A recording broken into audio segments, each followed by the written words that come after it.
Et bonjour à tous, je suis Cyramor. Ça fait un petit moment qu'on s'est pas déballé des petits trucs, alors voilà. En l'arrivée du Belgium TCG le 10 juin, j'ai envie de ramener plein d'items sympas. On va se déballer cette display Harry Potter Coupe de Quidditch en japonais sur place. Mais avant d'arriver au Belgium TCG, j'ai envie d'ouvrir quelques items en vidéo parce que j'ai vu comment ça s'est passé au gala. C'était difficile de filmer les ouvertures, d'en garder des souvenirs, donc j'ai envie d'ouvrir quelques petits trucs en vidéo. On va s'ouvrir un DP Tempête et un Platine Rivaux émergent. On va s'ouvrir un art set Harry Potter Coupe de Quidditch en japonais que j'ai eu en plus de cette display. Et pour se faire une petite préchauffe de tout ça, on va s'ouvrir un petit peu de booster Zénith Suprême et Astre Radieux, juste pour se faire la main. On est sur uniquement des boosters qui sont non pesés, non triés pour toutes les séries que vous voyez là. Donc DP Tempête et Platine, il y a une prise de risque parce que c'est des boosters qui coûtent assez cher, mais il est probable qu'on n'ait rien. Donc j'en ai d'autres, des boosters qu'on va ouvrir au Belgium TCG. Là, c'est vraiment juste pour se faire la main, une petite ouverture comme ça sur YouTube avant d'aller au Belgium TCG. On va démarrer par quelques boosters Astro Radieux Zénith Suprême, juste pour le kiff. Et après, on passera aux ouvertures, disons, un petit peu plus lourdes. Que ce soit Harry Potter ou que ce soit les boosters Platine et DP, on est vraiment sur des belles séries. Et vous avez vu, je trouve ça vite fait, je fais pas le tri, je fais rien du tout. Hop, un Régistyle en reverse, et c'est tout ce qu'on aura là-dedans, aucun problème. Je préfère ne rien avoir sur Astre Radieux et Zénith et me rattraper sur Platine et Tempête.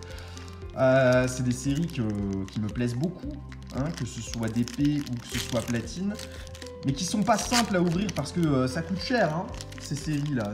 Tempête, depuis que David Lafarge a ouvert une display en box break, ça a pris un petit peu de valeur. Allez, on trixe quand même, on sait jamais. Des fois qu'il y a un petit truc sympa qui pop là-dedans, on aimerait bien sortir une petite halte pour se mettre en jambe avant le Belgium TCG. On sait pas encore tout de suite, il y a encore quelques jours avant l'arrivée de cette convention, mais j'ai hâte d'y être et de pouvoir ouvrir des choses sur place. On va ouvrir des items de ouf. Oh, une petite holo, ça fait toujours plaisir, un petit Diancie. On n'est pas sur des pioches d'anthologie, loin de là, mais c'est mieux que rien. Dernier booster Astro Radieux et après, moi je fais pas le tri. Je le sens pas, je fais pas le tri. Je veux pas voir le code, je veux rien voir. No Tricks Today, Tarsalo, Farfuré, Feu Forêt, Reverse de Quill Peak et non. Oh bah dis donc. On n'aura pas été servi sur notre ouverture Astre Radieux. Allez, on passe à Zénith. Après, on se fera les petits boosters à Harry Potter et on terminera par Platine et DP Tempête. Je pense qu'on va ouvrir le Platine en premier et ensuite le Tempête, mais vraiment sans aucune certitude d'avoir quelque chose là-dedans. Comme je vous dis, c'est du non pesé, non trié, donc c'est à double tranchant. Les boosters sont un petit peu moins chers qu'en achetant du lourd, certes, mais on n'est pas sûr d'avoir un hit. Une petite GG, Altaria, ça fait plaisir, et Donna holographique, ça fait plaisir aussi. Notre premier hit sur cette ouverture, et j'ai même pas pris de sleeve, je vais aller les chercher juste après, avant d'attaquer les sets suivants. Bon, moi j'aimerais bien sortir le Mewtwo quand même un jour dans Zénith. Parce que celui-là, il veut pas se montrer, j'arrive pas à le choper. Rocabo, sac de nœuds, métamorphe en GG et un petit Berserkat en rare. Bon, c'est des petits hits, mais des hits quand même. Il reste 3 boosters Zénith et après, on passe aux choses sérieuses. Oh, il y a quelque chose là-dedans, non? Ça a l'air de gondoler. Ça gondole. Emolga. Yanma. Ah, ça gondole, le petit Dracofeu Radieux. Oui, ça fait plaisir. Un bien joli hit sur Zénith. De toute façon, c'est le seul radieux vraiment intéressant à obtenir. Je parle uniquement en termes de valeur. C'est pas celui que je trouve le plus joli. Pour moi, le plus joli, c'est Eternatus. Mais le Dracofeu, étant donné que c'est un drac, tout de suite, ça prend un petit peu plus de cote que les autres. Larvibule, Venalgue, Galvaran, Moumouton, Ronflex et Tocopillon Holo. J'avais sorti le code? Oui. Dernier booster Zénith Suprême. Après, je vais chercher mes sleeves et on attaque les petits boosters Harry Potter en japonais. Beaucoup moins courant que la série anglaise. Mais malgré tout, en japonais, c'est plus courant que le français. Et du français, j'en ramène au Belgium TCG. Du coupe de Quidditch, du chemin de traverse et du set de base. Et ça, je suis enchanté à l'idée d'en ouvrir. Et on termine sur un petit Hortide. Ah, une petite V, Rayquaza. Ok, pas mal. Petit Rayquaza V. Allez, petite pause, le temps d'aller chercher des sleeves. Et ensuite, on passe à l'ouverture de ce qui vous intéresse et ce qui m'intéresse aussi. Ça y est, les petits slivos sont sortis. Bon, voilà nos 4 hits en 8 boosters. Et c'est pas mal, hein. C'est encore une fois Zenith qui nous donne des hits et pas les autres séries. Mais ce qui nous intéresse, c'est maintenant. Donc, Harry Potter, non pesé, non trié. Alors, principalement à cause de la petite étiquette rajoutée qui rajoute du poids et qui rend difficile la pesée de ces boosters. Mais aussi parce que c'était un tout petit lot de boosters que j'ai eu en plus de la display qui rend difficile la pesée. On peut difficilement comparer les poids. C'est parti. Si carte brillante il y a, elle se situera en fin de booster. Mais regardez comme c'est joli. Là, on a la carte Essaim. Je ne vais pas vous donner les noms à chaque fois. Je vais pousser un petit peu mon Tadco, Unco, Poké pour pouvoir poser les Harry Potter dessus. C'est vraiment des cartes que je trouve splendides déjà en français et en anglais. Mais en japonais, je trouve que ça rajoute vraiment un cachet magnifique à ces cartes. Coupe de Quidditch, c'est le set par lequel j'ai repris Harry Potter, donc ça rajoute un petit peu de kiff pour moi. Cours de Quidditch, on passe aux Unco, on va en avoir 2. Comet 260, deuxième Unco. Defense, je crois, celle-ci. Et on a derrière donc notre brillante, si tant est soit qu'il y en ait une. Non, on aura une rare. Et alors, elle serait encore derrière. Non, derrière, ça va être une co, je crois. Ah, c'est la carte des règles de Quidditch en plus. On était sur un booster dit super lourd. Parce qu'une carte supplémentaire dans le booster, mais vois-tu, c'est pas vraiment ce qu'on veut avoir sur Coupe de Quidditch en japonais. Donc là, on a un booster qui contenait pas de carte brillante. C'est pas une pioche magnifique. Du coup, on est un petit peu en retrait de ce qu'on espère avoir sur un booster comme celui-ci. Mais comme c'est du non pesé, ben écoute, ça fait partie du jeu. On n'a pas forcément des hits à chaque fois. Oui, énorme cette carte, je l'adore et elle est très cool à jouer. On a le Clean Sweep 7 en balai. Nos deux cours, enchantement, Quidditch. Derrière, Unco, séance de stratégie qui existe en carte promotionnelle qui est absolument splendide. Diffindo, si je dis pas de bêtises, j'ai un doute. Et Zabri, on a... Ah, très bien. Charm Exams, c'est examen d'enchantement. Alors ça, en japonais, c'est vraiment une merveille.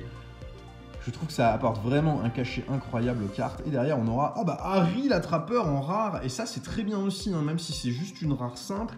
On prend ça bien volontiers. On va mettre une petite sleeve directement pour Charms Exam. Au moins, on aura eu une petite carte brillante sur ces boosters. C'était donc un booster lourd, celui-ci.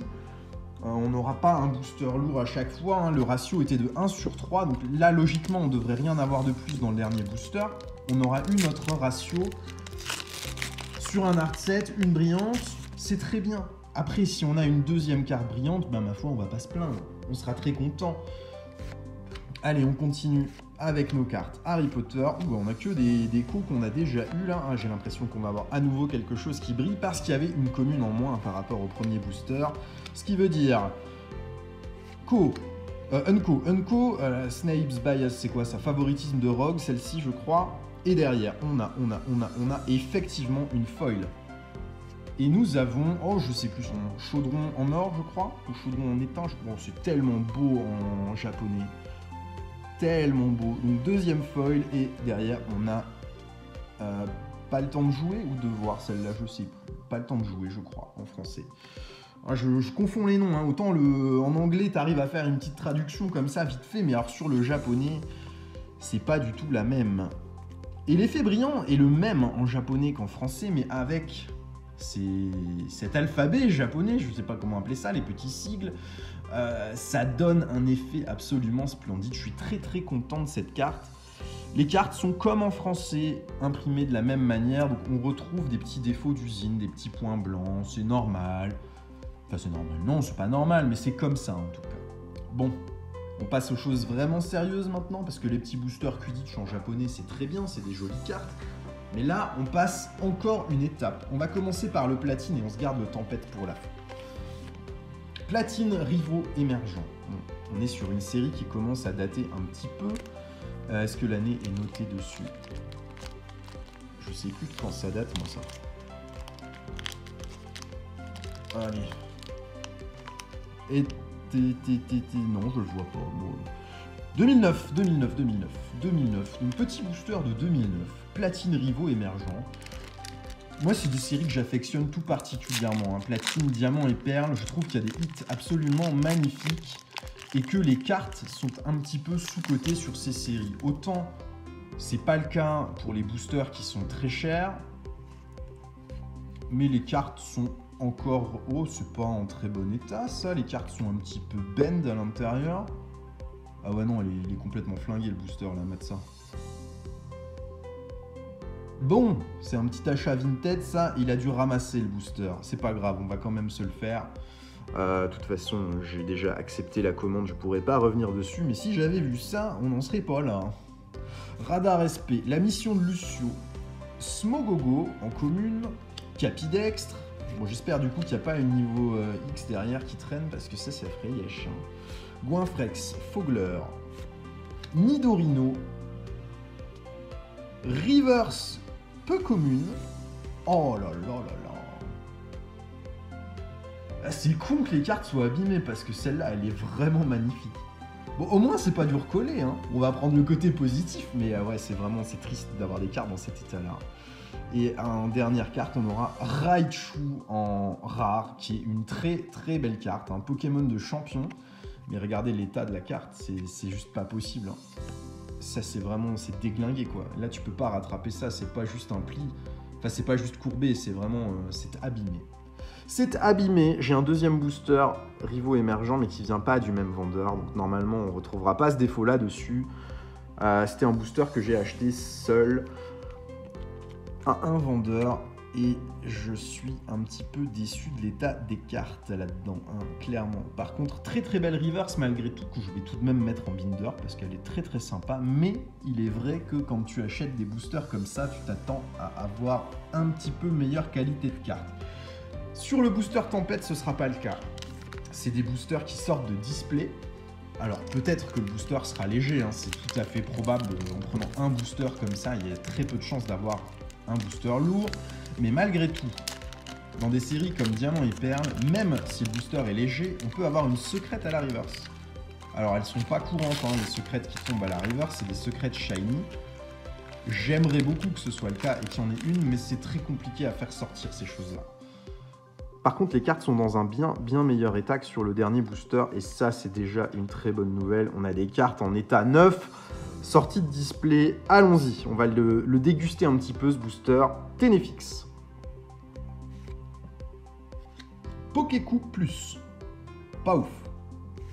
Spectrum, ça j'aime beaucoup, ce Spectrum de Tempête. Voltorb en commune, très jolie carte. Fantominus. Moufouette. Oh, ça rappelle des souvenirs. Moi, je les ai pas ouverts à l'époque, ces boosters Diamant et Perle. J'avais déjà arrêté la collecte quand c'est sorti, mais c'est très très joli. Magnéti. On va arriver à la reverse, je pense, dans une ou deux cartes. Et on peut également avoir une secrète sur le slot de la rare. Hein. C'est Salamèche, Reptincelle et Dracofeu secrète. Là, ce serait absolument fou. Très peu de chances que ça arrive, surtout sur un petit booster en loose. On est à la reverse. Donc, c'est une reverse classique. 51 sur 100 en peu commune. Et nous avons... Oh là là. Oui, c'est beau ça. Hermure reverse. Moi, j'aime bien. J'aime vraiment bien. Et bord jaune, donc pas de secrète, c'est une rare simple. Apirène, en rare simple, c'est pas grave, hein. On ouvre ça en connaissance de cause, c'est du non pesé, on peut ne pas avoir de chance, c'est le cas ici, il n'y a pas de stress, ça fait partie du jeu quand on ouvre des boosters un petit peu anciens, mais en tout cas on retiendra ce très joli Hermure en reverse, et également ce très joli Ectoplasma dans un état lamentable, parce que la conservation du booster était catastrophique. Mais voilà ce qu'on sort sur 2 boosters vintage et ce qu'on va ouvrir au Belgium TCG. J'ai d'autres boosters de ces séries que je vais ramener. Très content d'avoir pu ouvrir ces 2 boosters, même si la pioche est pas ouf et que l'état des cartes sur le platine n'est pas terrible. Bon, c'est pas grave. On a vu ce que ça donnait, voilà. Et le petit armure là, il me plaît bien. Je pense que ça va partir au grade, ça. Ne serait-ce que pour le souvenir d'avoir ouvert un petit booster d'épée. L'état est propre, hein, c'est pas mint, mais c'est normal sur d'épée, il y a du petit point blanc, des petits trucs, mais c'est très très cool à déballer. Eh ben, merci d'avoir suivi la vidéo, et ceux qui seront au Belgium TCG, ben, on se verra sur place. Bonne journée à tous, au revoir.